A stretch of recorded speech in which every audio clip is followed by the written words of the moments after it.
Teacher Rick proudly presents Epico. Mga tauang hindi karaniwang bayani, may kapangyarihan, laging may labay, mahirap matalo at gusto ng pakikipagsapalaran.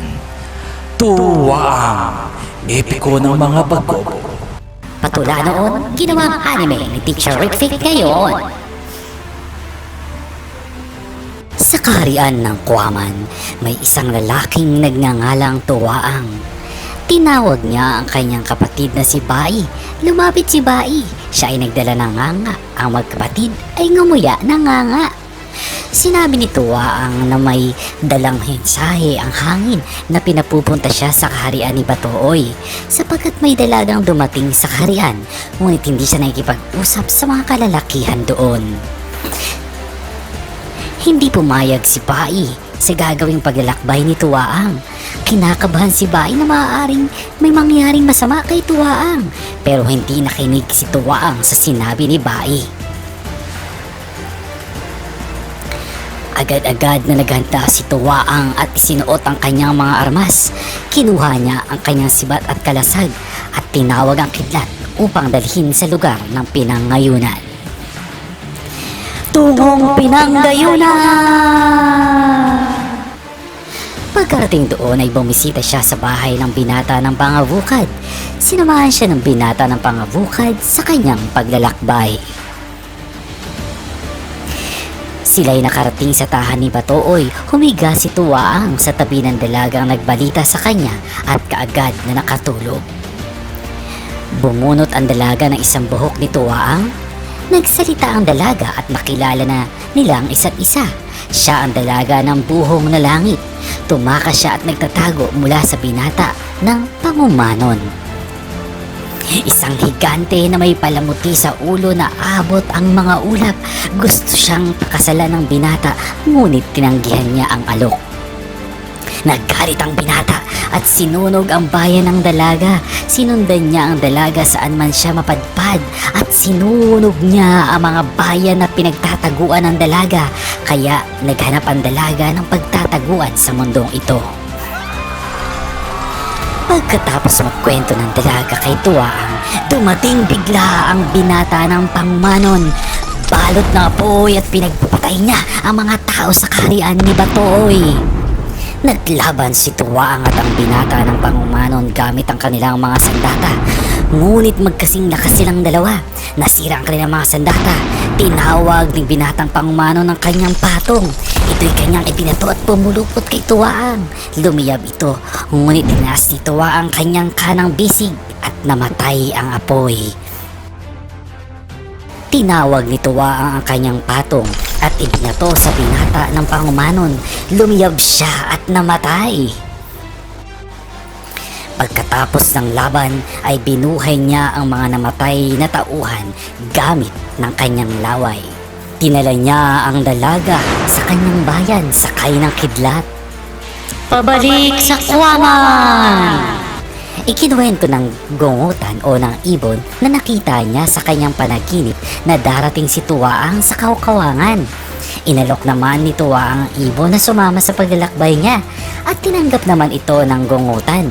Tumuloy na sila sa paglalakbay. Dumating ang binata ng panayangan na nakaupo sa gintong salumpwit, ang binata ng liwanon, ang binata ng pagsikat ng araw, at ang binata ng sakadna. Siya ang ikakasal na lalaki at kanyang 100 pang tagasunod. Nakiusap ang binata ng sakadna na linisin ang mga kalat sa kasal o ang hindi imbitado. Ngunit sinagot naman siya ni Tuwaang na may pulang dahon o importanteng bisita siya. Nagsimula ang unang seremonya ng kasal. Binayaran ng mga kamag-anakan ang mga savakan ng babaeng ikakasal hanggang may naiwang 2 hindi mabayaran.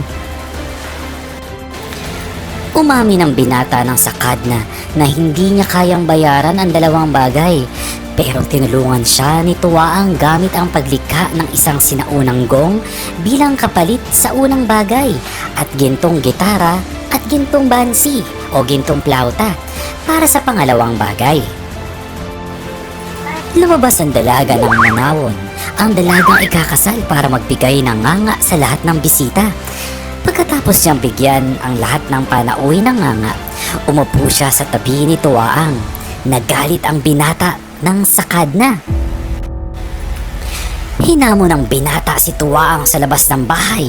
Samantala, ang gamutan o ang ibon ay nakapatay na ng mga kasama ng binatang ikinasal hanggang sa 6 na lang ang natira.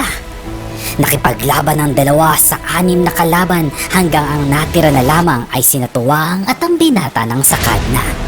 Binato ng napakalakas ni Tuwaang ang binata at lumubog siya sa lupa at nakita niya ang isa sa mga tagapagbantay ng mundong ilalim. Bumalik agad sa mundo ang binata at itinapon naman si Tuwaang sa mundong ilalim kung saan nakita rin ang tagapagbantay rito. Nalaman ni Tuwaang ang kahinaan ng binata at pagkalabas niya roon, kinuha ang gintong plauta na nagtataglay ng buhay ng binata.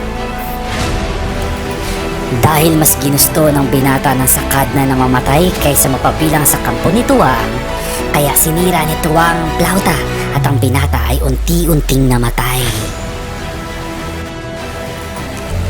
Inuwi ni Tuwaang ang dalaga sa kuwangan kung saan siya ay naghari habang buhay. Ang akdang Tuwaang na nasaksihan ninyo maging ang iba pang panitikan ay laging may ugnayan ng sanhi at bunga. Pero ano nga ba tong sanhi at bunga na ito? Ang sanhi ay dahilan, pinagmulan, ito yung nauna nangyari. May palatandaang sapagkat, dahil, kasi, at palibhasa. Ang bunga naman ay epekto, kinalabasan, resulta. May palatandaan tong kaya, bunga, tsaka tuloy. Huwag yung kakalimutan yun, ha? Kaya naman, maglaro tayo. At eto ang panutok. Suriin ang may salungguhit kung sanhi o bunga. Una, dahil sa pagsisikap, kaya siya umunlad. Ang may salungguhit ay dahil sa pagsisikap, sanhi o bunga.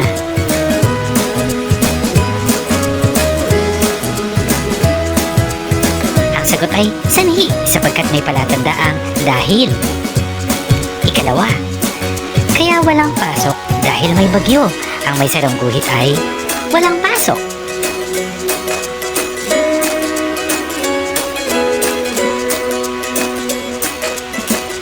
Ang sagot ay bunga sapagkat may panandang kaya. Ikatlo, bumaha sa EDSA dahil sa pag-ulan. Ang may salungguhit ay bumaha sa EDSA. Sanhi o bunga?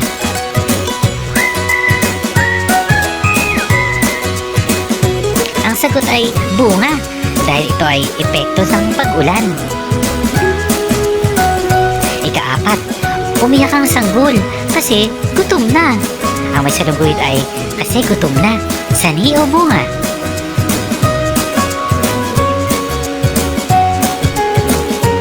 Ang sagot ay sanhi dahil may panandang kasi. Ika-5, nabasa tuloy siya sapagkat naiwan ang payong.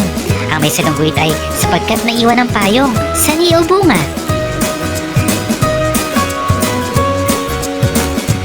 Ang sagot ay sanhi, may panandang sapagkat. Ika-6, palibhasa, puro laro lang, kaya hindi natapos ang proyekto. Ang may salungguhit ay palibhasa, puro laro lang. Sanhi o bunga? Ang sagot ay sanhi, may panandang palibhasa. Ika-7, inaasar niyo lagi. Nagtampo tuloy si Rosa. Ang may salungguhit ay nagtampo tuloy si Rosa. Sanhi o bunga?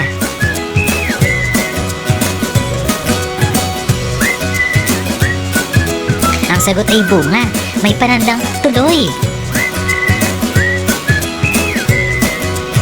Ang lahat kasundo ni Jay dahil huwaran siya. Ang may salungguhit ay lahat kasundo ni Jay. Sanhi o bunga? Ang sagot ay bunga kasi may epekto ng pagiging huwaran. Ika-9, mababait ang mag-aaral kaya lalong ganado ang guro. Ang may salangguhit ay mababait ang mag-aaral. Sanhi o bunga?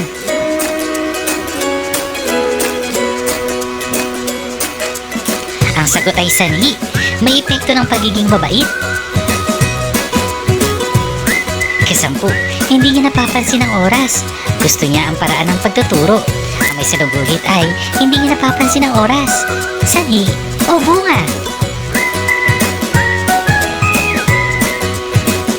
Bunga, sapagkat may epekto ng gusto ng pagtuturo. Tandaan, unawain lamang ang pangungusap. Ang una nangyari, sanhi yun. Ang sumunod, bunga. Laging ninyong tandaan, kung magsasanay, lalong huhusay.